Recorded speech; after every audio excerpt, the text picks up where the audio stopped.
Bonjour à tous, voici le 4e épisode de What's Up et nous sommes avec nos amis ici présents.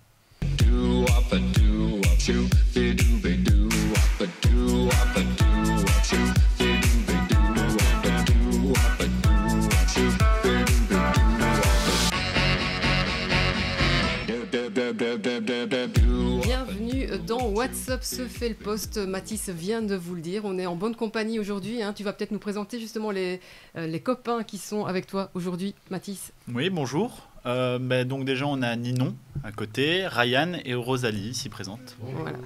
Salut à tous, c'est première participation pour toi Mathis, première participation pour moi aussi. D'habitude je suis en coulisses, mais là je vais vous accompagner tout au long de cette émission. Donc vous connaissez le principe, vous avez l'habitude, un plateau d'éco-sinois aujourd'hui. 2 parties dans cette émission, la partie télé, on se fait le poste, et puis tout à l'heure la partie YouTube. On aura l'occasion d'en reparler. Je vous propose de débuter tout de suite avec Ça fait l'actu et quelques questions sur l'actualité de ces derniers jours.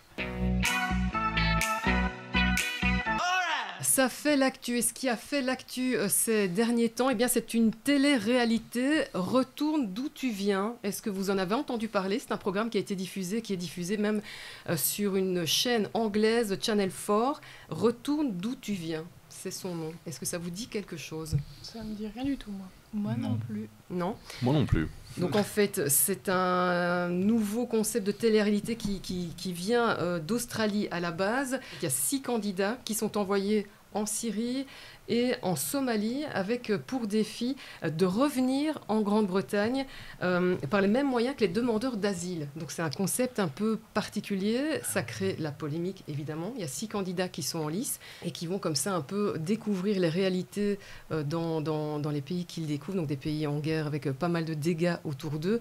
Et donc ça pose la question évidemment de la politique d'asile aussi en Grande-Bretagne, de ce que pensent ces personnes. Est-ce que vous en avez entendu parler? Donc pas du tout. Non, pas du tout. Qu'est-ce que vous en pensez, vous? Est-ce que ça vous plairait si ce programme était présenté chez nous, que vous y avez accès même sur les réseaux? Est-ce que vous y jeteriez un coup d'œil? Bah oui. Après, moi je me demande surtout s'ils ont quand même un certain confort. Parce que ceux qui le font dans la vraie vie n'ont rien, ils doivent partir. Mais est-ce que eux ils ont encore leurs papiers? Est-ce qu'ils peuvent... Les candidats ici en question? Ouais. Alors, les candidats, c'est monsieur, madame, tout le monde qui décident de se lancer dans ce jeu, entre guillemets. Donc, l'idée, c'est qu'une fois arrivés dans ces pays dont je vous parlais, donc la Syrie et la Somalie, c'est de revenir. Il y a une expérience, en fait, où on les fait revenir en petits canaux pour être dans les mêmes conditions. En Belgique, on le sait, certaines mesures vont être durcies par le nouveau gouvernement. Est-ce que ça vous parle, tout ça? Non. En vrai, je connais déjà le sujet, parce que le nom, ça me disait rien, mais le sujet, je connaissais. J'en ai déjà entendu beaucoup parler, mais oui. Enfin, c'est quand même pas disrespectueux, mais genre, c'est pas une forme de respect envers ceux qui viennent, ceux qui affrontent ces difficultés. Donc, oui, ça peut intéresser certaines personnes, ça peut atteindre des jeunes ou comme des personnes un peu plus âgées, mais entre autres, ça ne va pas aider. Ça ne va pas régler le problème du jour au lendemain. Donc ce genre de mesures, tu veux dire, ou le programme dont on parlait? Le programme, ça n'aide en rien. Mais je trouve le programme, en vrai, ça peut être utile pour justement des gens qui ne s'intéressent pas tellement à ça et n'ont pas beaucoup d'informations, de comprendre tout ce qui se passe, en fait. Je trouve que c'est quand même assez intéressant pour toucher les gens. Je suis d'accord avec elle. Ça peut aussi, même si c'est peut-être mis en scène d'une manière un peu, c'est vrai, comme Mathis l'a dit, irrespectueuse pour les gens qui vivent vraiment ces conditions-là. Ouais. Ça peut être une manière de toucher et puis de sensibiliser les gens et de montrer à quel point c'est dur, en fait. Parce que je pense que les gens ne se rendent pas bien compte que justement le problème de l'immigration, c'est pas que les gens ont particulièrement envie de se barrer de chez eux, quoi. C'est peut-être juste qu'ils n'ont pas le choix et que c'est dur pour eux. Donc je pense que même si c'est pas une émission, je pense quand même que c'est intéressant, quoi. Ok, de l'actualité, on va continuer à en parler avec quelques questions d'actu. Une première question, ça va vous intéresser. Quel prénom vient d'être interdit en Allemagne? Est-ce que... Adolphe, ça fait longtemps. Ouais. Bon, je pense qu'on Ah, va il est déjà long. retirer. Il est autorisé. Non, il est- Quoi Ah bon en fait. J'en parlerai après, mais Non. voilà. Allez. Donc à votre avis, est-ce qu'il y a un autre nom qui pourrait... Elon Trump. Donald. Titouan. Pas d'autre idée Un indice de la première lettre au minimum. Oui. Peut-être pas la première lettre, mais si je vous parle d'un ange déchu, ça vous met sur Ah, la voie, Gabriel quand même. Gabriel Non, j'ai dit déchu. Samaël. Thanatos. Non, bah non. Il y en a sans doute plusieurs que je Je connais suis pas. Mais en tout cas, il y en a Thanatos. un Bah, très, très Samaël, connu. c'est le prénom de Lucifer. Bon, ben voilà. tu Ah, viens c'est de- Lucifer. C'est Lucifer, en fait. Ah, D'accord. c'était autorisé avant. Alors, ben non, justement. Il y avait déjà une première tentative en 2017. Et alors, c'était Lucifer et 15Z. Donc, les parents espéraient que ça pouvait Lucifer. passer. Mais là, l'état civil de la ville de Rostock, où ça s'est produit, donc où des parents sont venus déclarer leur enfant avec la demande de le baptiser Lucifer, ben, ça a été interdit par l'employé d'état civil. Les parents n'étaient pas contents, donc ils ont amené ça en justice. Et la justice, justement, a donné raison à l'officier d'état civil. Pourquoi ? Eh bien parce que selon la justice, selon l'officier d'état civil, ça peut porter préjudice à À l'enfant. l'enfant, bien sûr. Bah oui, oui. D'autres prénoms refusés à titre d'exemple, Vespa, Borussia, Dracula, Judas, Satan, on reste un peu dans les mêmes... Gucci ou Judas. McDonald's. Oh non. Adolphe, lui, n'est Ah. pas interdit à condition que les parents ne soient pas reconnus comme des Néo-nazis. néofascistes, néo-nazis, ouais, d'être des Comprends. sympathisants de toutes ces idéologies. Mauvaise. Donc, deuxième question d'actu à vous proposer tout de suite. La première vidéo de YouTube fête ses 20 ans. Elle vient de fêter ses 20 ans ici en février. Est-ce que vous savez où le sujet a été tourné ? Un zoo. Et le titre, c'est Miette de Zoo, je pense. Quel zoo ? Central bien un Park. zoo. Oh, les œufs d'Anvers. Non. Pas le zoo Zoo d'Anvers. non, un peu Ouais, plus Oui, bien loin. sûr. Perry Days. Belgique. Un peu plus loin. Central Park. Donc, c'est le zoo de San Diego. Mmh. Donc, on est aux États-Unis quand même. Donc, dans un zoo devant quels animaux ? Des éléphants. Des girafes. Des éléphants. Ouais. Ouais. C'est bien ça. Donc, c'est la vue sur les éléphants. Donc, je le disais, réalisé, mise en ligne en avril 2005. Le nom de la personne qui a mis en ligne cette... Jawed. Jawed, ouais, c'est ça. Est-ce que vous savez le nombre de vues que cette vidéo a déjà récolté Ok, jusqu'aujourd'hui? moi je parie 3 milliards. 1,5 milliard. 349 554 856 Seulement. vues. Ouais. Ouais. Donc, Baby pour- Shark a battu tous les records alors. bah, Oui. 16 milliards. Après, 16 les milliards. enfants aiment plus Baby Shark qu'un mec qui parle devant des éléphants. Ouais, ça... Le nombre de likes, par contre. Ah, Ça doit se compter en milliards, peut-être. Non, bah Non, non, c'est impossible. Ah non, Ben forcément. non, 17 millions de likes. C'est quand même un des créateurs de YouTube, Ouais. quoi. Donc, Ouais, peut-être pas le créateur, C'est mais le le premier à avoir fait le pas. 7,2 ou Non, non, 5,2? c'est un des 5,2. créateurs. C'est un des créateurs. Il a sorti la vidéo pour tester justement si ça Ah, d'accord. fonctionnait. Ah. Ah, c'est pour ça que ça fait 19 secondes. Et saviez-vous, YouTube à la base devait être une appli de rencontre où on mettait nos vidéos justement pour rencontrer les gens et apparemment ça n'a pas fonctionné donc ils ont juste changé. Donc le concept a été dévié au final. Oui, Exactement. totalement. Voilà. De YouTube, on va passer à TikTok. Avec cette question, pour quelles raisons de nombreux Américains qui utilisent donc TikTok utilisent-ils pour l'instant, ou depuis quelques temps en tout cas, la tendance Cute Winter Boots? Est-ce que ça vous parle aussi? Est-ce que vous avez vu passer ça? Non. Alors je parie que je pense que je l'ai vu, mais ça ne me dit rien de nom. Moi, je sais Bah, plus le trop nom ce non type plus, de- je vois pas. Cute Winter Boots, de jolies Non. bottes Ah, non. d'hiver. Aucune idée. Non, aucune idée, vraiment, Moi, je l'ai pour pas le vu coup, passer cette trend. Non? Après, c'est américain. Donc on n'a pas forcément. J'ai pas vu passer les Ah, Américains. mais même TikTok en vrai c'est. L'Allemagne non Genre, plus en ouais. 45, ils les avaient pas vu Non, passer. mais oui, non. Ah, ça me dit rien. Bon, la réponse alors? Dénoncer certains décrets de l'administration Trump, c'est une des raisons pour lesquelles on utilise en fait ce langage codé pour contourner en fait les algorithmes de TikTok et éviter ainsi une possible censure en fait de sa vidéo. Donc donc les vidéos sont passées, ça représente peut-être une manif ou quelque chose qui dénonce certains faits de l'administration Trump, et il y a un texte tout de suite qui s'affiche avec ce code Cute Winter Boots et qui permet comme ça à semer un peu le doute dans les algorithmes du réseau. Ça nous amène à cette question, est-ce qu'on peut tout dire sur les réseaux au final? C'est un peu ça. Donc je vous propose tout de suite, c'est d'accueillir notre invité et vous poursuivez cette discussion avec lui. Eh bien, bonjour Jonathan. Bonjour. Tu pourrais te présenter ce que tu fais. Et Je m'appelle Jonathan et je travaille chez Action Média Jeunes. Donc c'est une organisation de jeunesse qui fait de l'éducation aux médias. On travaille vraiment avec des jeunes, assez jeunes jusqu'à jeunes adultes.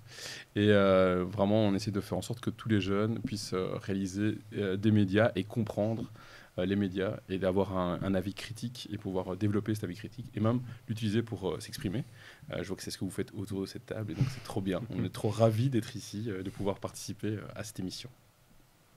On vient de parler du fait, on se demandait si on pouvait tout dire sur les réseaux et s'exprimer librement. Quel est votre avis sur la question ? C'est un avis qui pour le moment est assez justement brûlant, vu qu'on se rend compte qu'il y a pas mal notamment aux États-Unis, de prises de position de personnes qui possèdent des médias et qui ont décidé de changer un peu les règles du jeu. Maintenant, d'un point de vue assez simple, d'un point de vue donc légal, on n'a pas le droit de tout dire sur les réseaux, ce qui ne veut pas dire qu'il y a justement qu'il faut donner du sens aux personnes qui se plaignent de on ne peut plus rien faire, on ne peut plus rien dire. Non, justement. Ce qu'on ne peut pas faire sur les réseaux, ce qu'on ne peut pas dire sur les réseaux, c'est la même chose qu'on ne peut pas dire sur une place publique, c'est-à-dire tout ce qui va porter préjudice aux personnes, que ce soit des injures, que ce soit du harcèlement, que ce soit juste prôner la haine, prôner justement tout ce qui est discrimination. Donc toutes ces choses-là, on ne peut pas le faire sur les réseaux sociaux, comme on ne peut pas le faire normalement sur la place publique.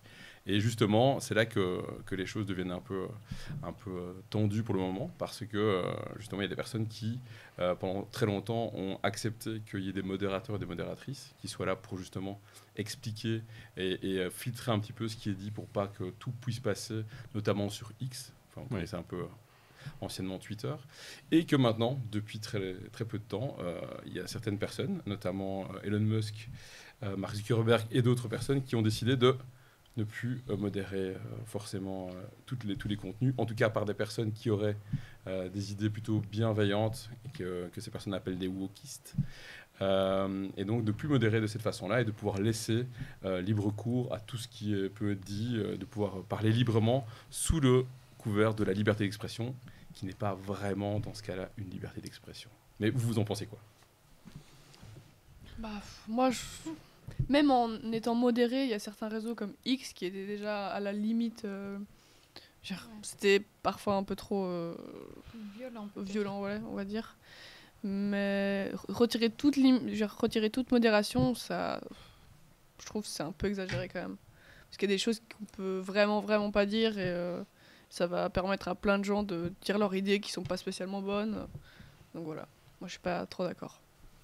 Mais moi, je me disais que c'est sûr que la liberté d'expression, comme vous dites, sur la place publique, enfin comme tu dis, je peux te tutoyer, comme tu dis, sur la place publique, est assez important parce que quand ça va trop loin, ça peut blesser des gens et même, du coup, avec la loi, se retourner contre toi. Mais sur les réseaux, il y a certaines places publiques de réseaux qui ne sont pas contrôlées. Est-ce que tu penses qu'on devrait essayer de les enlever ? Comme X, qui du coup n'a plus de modération. En fait, ce qu'il y a, c'est qu'il faut voir systématiquement à qui profite la liberté d'expression dans ce cas-là, qui est appelée liberté d'expression. En fait, ce qu'il y a, c'est que ça profite justement jusqu'ici. Il n'y a pas plus de modération du tout, pour revenir un peu sur les deux interventions. C'est juste que la modération, elle est plus faite avec les mêmes critères. Et donc les critères qui sont de la défense et tout ça, des personnes qui sont un peu discriminées, qui sont, comme je dis un peu, qui sont vraiment beaucoup discriminées. Du coup, c'est ça qu'on essaie qui est censé retirer pour pouvoir laisser la place à toutes les idées qui peuvent venir, qu'ils soient d'extrême droite ou qu'ils soient un peu partout. En Belgique, en tout cas en Belgique francophone, on a la chance d'avoir un cordon sanitaire dans les médias, pour le moment, parce qu'on a l'EMR qui essaye de chaque fois faire en sorte que ça puisse passer outre. En tout cas, il y a eu 2 tentatives qui ont été capté il n'y a pas très longtemps. Et donc, c'est clair que le côté des endroits où il n'y aurait pas de règles et tout ça, en fait, faudrait voir un petit peu à qui ça profite. Et donc si c'est dans un cadre privé, et donc ça veut dire que c'est des salons, tout ça, on se rend compte qu'il y a déjà des pentes glissantes à ce niveau-là. Ouais. Mais par contre, la question est qui va en bénéficier en fait. Si les personnes qui vont en bénéficier, c'est comme partout, c'est-à-dire des personnes qui ont un pouvoir plus grand que les autres d'un point de vue économique, d'un point de vue force, d'un point de vue, on va dire, puissance, ou en tout cas parce que c'est plus mainstream ce qui est dit, que ça va avoir une vision, une portée beaucoup plus populiste et tout ça. Alors du coup, c'est des personnes qui vont en bénéficier, c'est ces personnes-là qui vont en bénéficier. Alors que la liberté d'expression, elle est justement intéressante pour avoir un contre-pouvoir, pour pouvoir justement pouvoir s'exprimer sur les choses qui ne vont pas et pour pouvoir faire entendre sa voix alors qu'elle n'est pas entendue. Si c'est pour donner plus d'ampleur à des courants de pensée qu'on trouve néfastes et qui oppriment d'autres personnes et qui auront plus d'espace pour pouvoir leur dire, alors du coup, on est sur quelque chose de beaucoup plus oppressant. Et donc, on se rend compte que c'est des personnes qui veulent avoir plus de pouvoir. Et donc, les lieux où il n'y aurait aucune régulation, autant d'un point de vue liberté d'agir et d'un point de vue un peu idéologie, c'est super, certainement. Par contre, dans les faits, il faut quand même qu'il y ait des balises, une charte éditoriale, quelque chose qui puisse être mis en place pour être sûr et certain que personne ne soit blessé dans cet espace-là. Et en fait, ne pas être blessé, c'est justement les règles qui sont là de liberté d'expression, qui sont des règles aussi de dire, OK, on ne peut pas dire quelque chose qui va prôner la haine ou bien la mort de quelqu'un ou quelque chose de cette optique-là. D'un point de vue, on ne peut pas non plus faire tout ce qu'on veut sur les données qu'on partage. Je ne peux pas, par exemple, donner ton adresse ici sur un média parce que c'est quelque chose qui va être problématique. Et donc, c'est des choses qui sont déjà un petit peu cadrées. Je pense qu'entre ça, il y a quand même une latitude qui existe et qui est plutôt saine. En effet, on peut dire des choses choquantes, on peut dire des choses qui sont, on va dire, humoristiques, on peut dire des choses qui sont, on peut faire des caricatures, on peut parler sur les personnes qui ont du pouvoir, en tout cas, on peut en rire et on peut mettre ce qu'on veut dessus. Par contre, c'est vrai que garder une certaine balise pour être sûr et certain que personne ne soit blessé, et que les personnes qui sont blessées ne soient pas les personnes qui sont déjà blessées dans la vie de tous les jours parce qu'elles ont moins de capacité de s'exprimer. Ça, je crois que c'est quelque chose c'est un cadre qu'il faut regarder en toute situation. Mais là, la question qui se pose aussi, c'est aussi à vous, c'est de se dire, est-ce qu'on a envie, parce qu'il y a la liberté d'expression, mais on se dit qu'est-ce qu'on peut dire, qu'est-ce qu'on peut pas dire, mais qu'est-ce qu'on a envie de dire aussi sur les réseaux sociaux. C'est vrai. Ça, c'est intéressant de se dire qu'est-ce qu'on a envie de partager. Et ça, du coup, c'est vous qui savez ce que vous avez envie de partager sur les réseaux. L'humain a du mal à s'exprimer. Ça se voit. Ouais, tu vois, exactement. L'humain a du mal à s'exprimer sur les réseaux parce que quand, par exemple, la personne est fâchée ou simplement elle a envie de tout déballer, elle va pas écrire comme comme vous le faites ou les présentateurs. Elle va pas chercher à lésiner sur les mots et elle va foncer tête baissée. Et donc, ça peut blesser des gens. Donc, c'est pour ça aussi que les réseaux, il faut déjà des modérateurs. Mais que dans ce cas-là, non, on ne peut pas tout dire, forcément. Il y a une certaine limite à respecter. Tout à fait. En fait, ce qu'il y a, c'est que c'est comme quand on prend quelque chose avec... je veux dire, quand on est dans une relation, dans une discussion, et qu'il y a quelque chose qui se passe de manière un peu violente, on va dire ça comme ça. D'abord, ça vient dans le ventre, et puis seulement, ça arrive au cerveau. En fait, ce qu'il y a, c'est qu'avec l'effet cockpit, vous voyez ce que c'est l'effet quand on est derrière son ordinateur et qu'on se dit, OK, on gère un peu tout, c'est super, la personne nous voit, on peut faire un peu ce qu'on veut.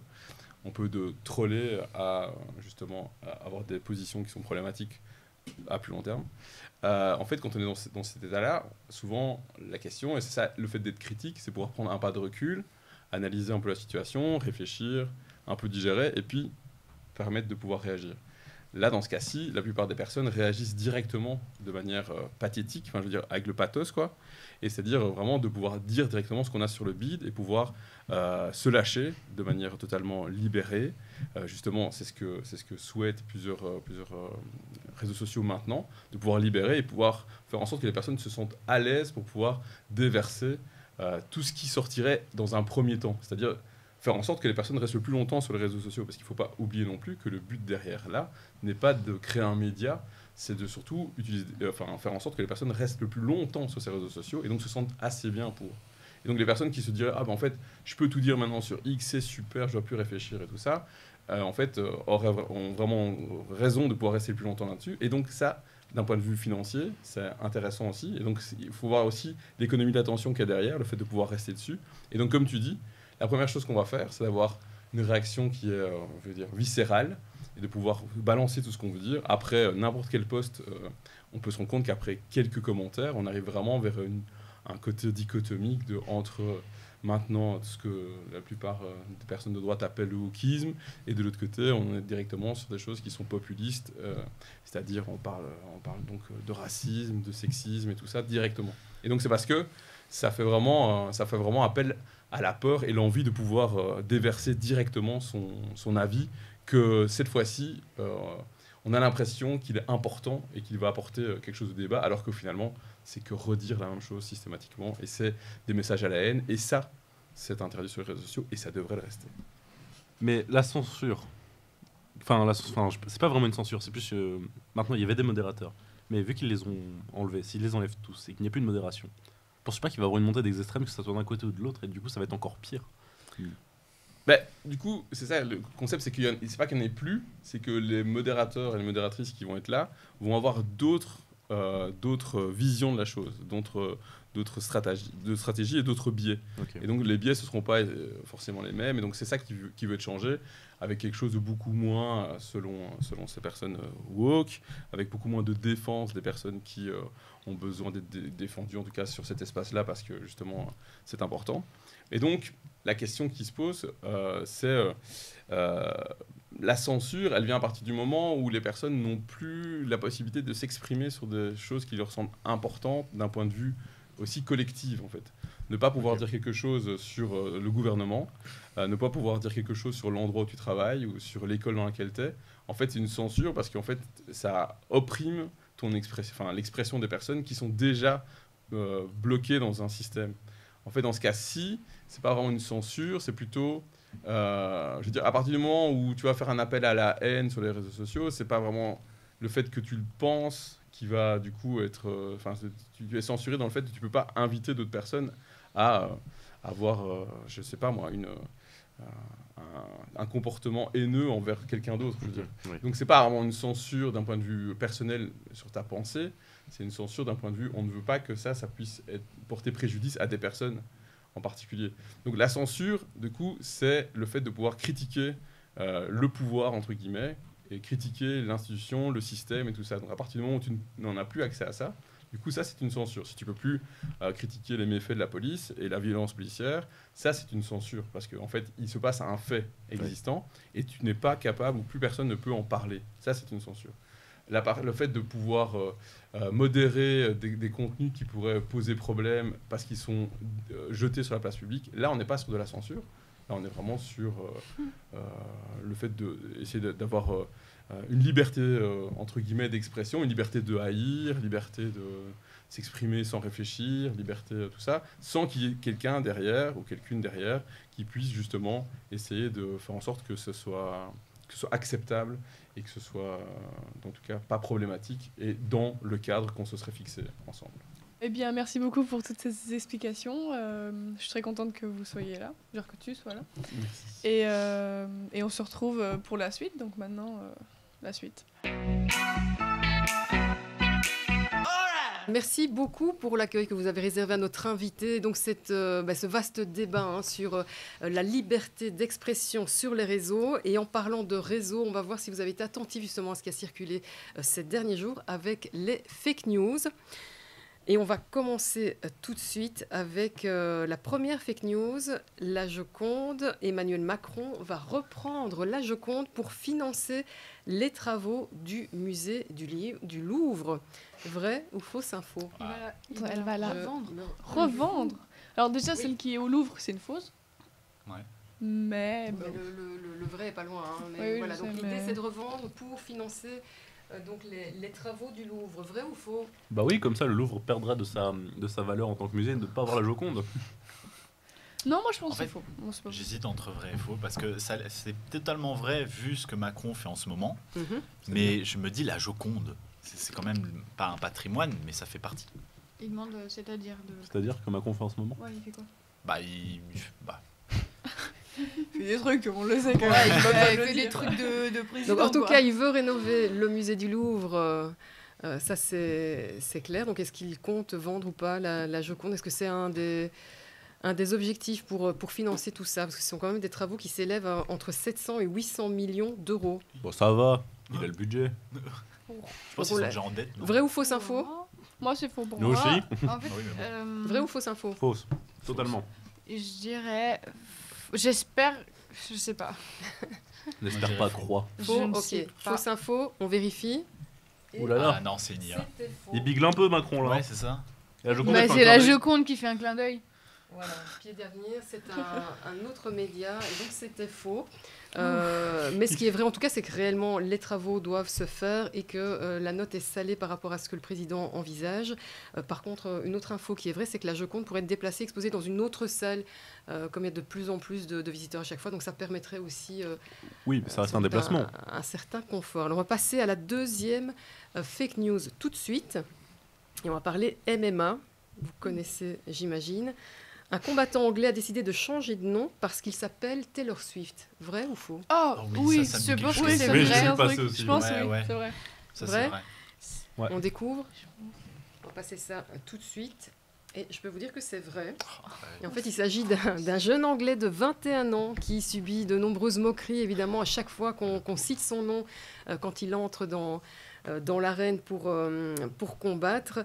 Alors certains lui ont proposé de changer de nom, c'est ce qu'il a pensé faire au début, mais en tout cas, de ce que j'ai lu, il est maintenant revenu un peu sur sa position, il va garder son nom.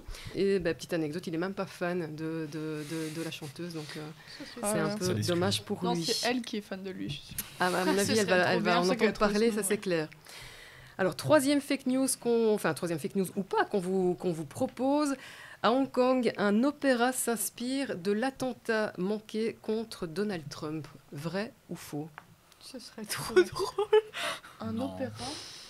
Oui. Ah oui, peut-être. Donc un opéra qui s'inspire de l'attentat manqué contre Donald Trump à Hong Kong. Vrai ou fausse info? On espère que c'est vrai. Ouais, c'est vrai. Rosalie, ouais. Mathis, Non, moi, c'est faux, je pense. Ninon. Mitigé. Je ne sais pas. C'est vrai, j'espère que c'est vrai parce que ce serait super drôle, mais je sais pas. Eh bien, c'est vrai. Allez, Ah, c'est oui. trop Voilà. génial. C'est un spectacle qui s'appelle Trump, qui a été initié en 2019 et qui a déjà été actualisé à 2 reprises. Dernière info, là aussi, vrai ou faux, à vous de me le dire. Un mystérieux astéroïde récemment découvert est en fait la Tesla d'Elon Musk. Oui, je pense que c'est vrai. Ça me dit Ah, j'ai quelque aucune chose idée, aussi. Je pense que c'est Moi, je vrai veux dire aussi. vrai, moi. Non, faux. Faux pour toi, Ouais. Rosalie? Attendez. Donc Ninon, vrai. Faux pour Ryan. Mathis, Ouais. vrai aussi? Moi, je dis vrai. Vrai. Allez, on va regarder la réponse. Elle va s'afficher dans quelques instants. Et c'était vrai, Ryan. Quoi? Waouh, Ouais. oui, je me disais bien. Des chercheurs de Harvard qui ont confondu un astéroïde avec une voiture. En fait, ils avaient été informés c'était le 2 janvier dernier, par un astronome amateur. Ils pensaient avoir découvert un astéroïde et après vérification, l'objet baptisé CN41 2018 avait été ajouté sur la liste des astéroïdes identifiés par l'université. Et puis, quelques heures plus tard, après vérification, il a été supprimé. Il s'agissait bien d'une voiture, la Tesla d'Elon Musk. Et pour les détails, c'est une Tesla Roadster rouge, le premier modèle produit par Tesla, qui avait été envoyé, vous vous en souvenez peut-être, dans Oui. l'espace à bord de la fusée Falcon Heavy de ouais. SpaceX. Donc voilà, on voit pas mal de choses dans... Mais je trouve ça L'espace. très con. Voilà, je le dis très con. De pas savoir l'orbite que va prendre sa voiture alors qu'il fait des fusées. Et elle se trouve à moins de 240 000 km de la Terre. Il l'a envoyé sur Mars pour tester, hein, ça se trouve. Ouais. Pour On le verra coup. ça dans quelques temps. Merci beaucoup. Moi, je vous propose, c'est qu'on termine cette première partie de WhatsApp se fait le post, donc là tout de suite. Et on va se retrouver dans quelques instants sur YouTube pour WhatsApp se fait YouTube. Merci beaucoup pour cette première partie. On se retrouve tout de suite. Merci. Merci. À bientôt. Au revoir. do up a